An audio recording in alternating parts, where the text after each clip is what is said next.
Hey guys, happy Sunday everyone. So today I just wanted to talk about some toxic stuff you can find online that will actually do more harm than good.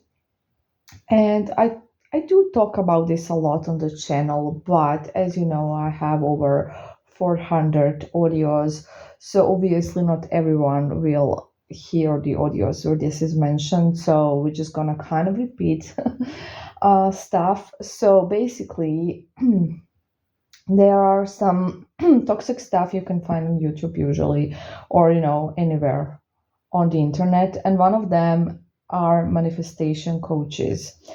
I'm not saying that every one of them is bad, disclaimer. I'm not saying that every one of them is doing this.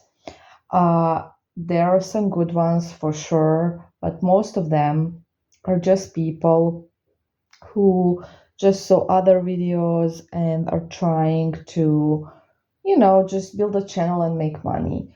So, why is it toxic? There are a couple of reasons.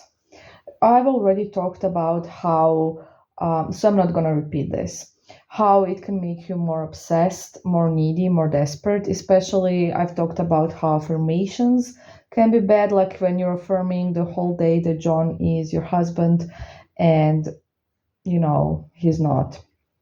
So, um, this is not what I want to talk about. There's another thing that's really, really toxic here, and that is that they try to make you believe that you create everything and that you control other people, that other people don't have free will. So every single person has free will. Remember that. This is like the biggest obstacle when we do love spells, free will, because it's always up to the free will. Free will is a real thing and free will exists. We can influence it with spell work, yes, but it's a thing. You do not control other people. So they try to make you believe that you created everything. So everything is basically your fault. You were like having some negative thoughts and then you created a cheater, or you created, you made someone cheat on you because you were thinking, you were having fears. That is not how it works. And it's really bad, it's really toxic, because what they're doing is they're convincing people that they created some sort of abusive behavior with someone, whether it's like physically abusive, verbally, cheating, whatever. And then, they make you think that you can change that. So basically, you're just going to think positive stuff, and the person will just change and will no longer cheat on you or hit you or anything like that, because now you are just thinking positive things, and this person doesn't have free will, and you're basically controlling them.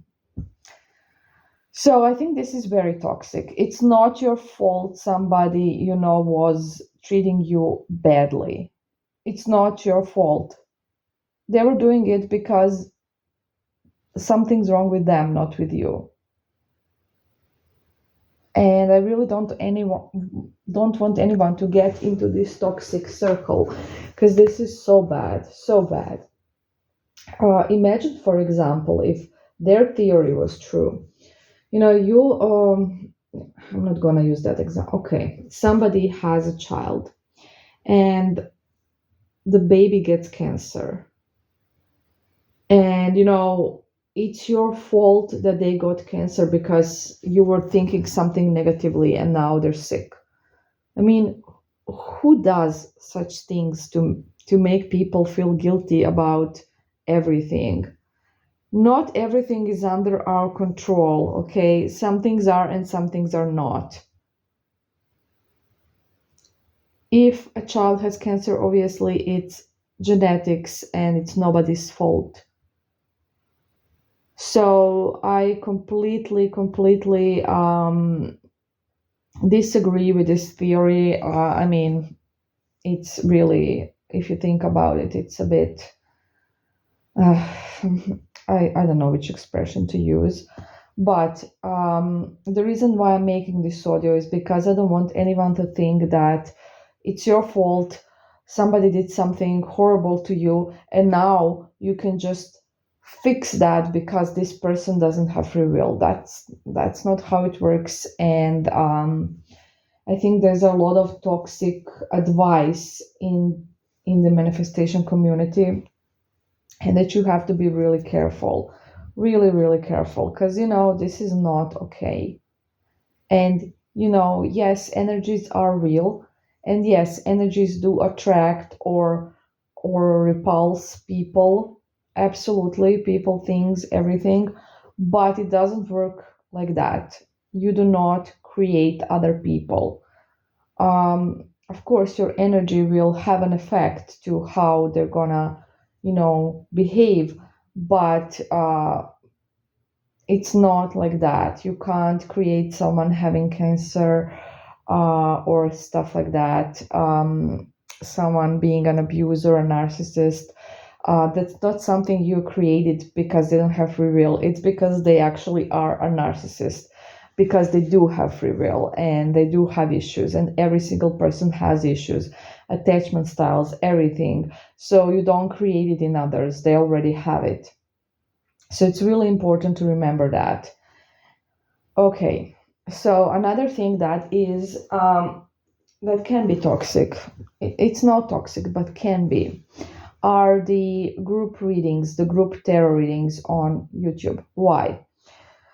Well, several reasons. Number one, I have nothing against these readings for the collective. I think they can be entertaining, and I think that's the point of them, to be there for entertainment, maybe a little guidance, but not to be taken as seriously, because it's a collective reading. So it's messages for the collective. So it will not resonate fully with like most people. It can't.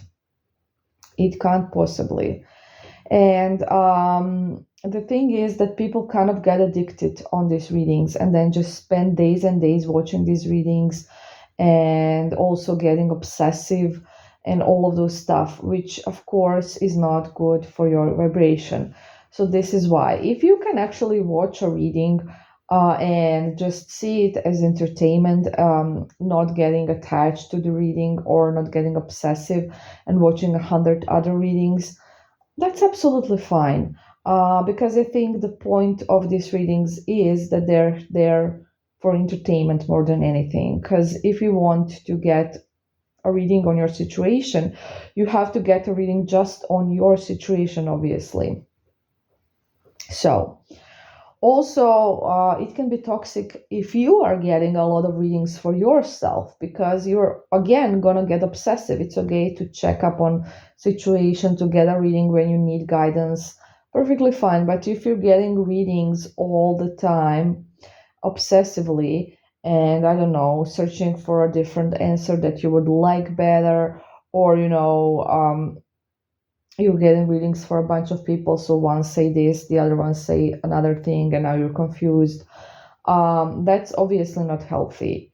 So I recommend everyone to find one reader they resonate with and just stick to that person, and not to get readings all the time about the same subject, because there is no need to do that and it will make you obsessive. So get readings when you really need it, when something happens, when you're feeling stuck, when you need guidance and things like that. Don't just get readings all the time. That's not it's just unhealthy. It's not like anything's gonna happen, but the thing is that you're gonna get more obsessive and more just needy, and that's something we want to avoid. Okay, so just wanted to put those warnings here. I hope it makes sense. I hope it resonates with you guys, and I hope no one will be doing these mistakes. Bye.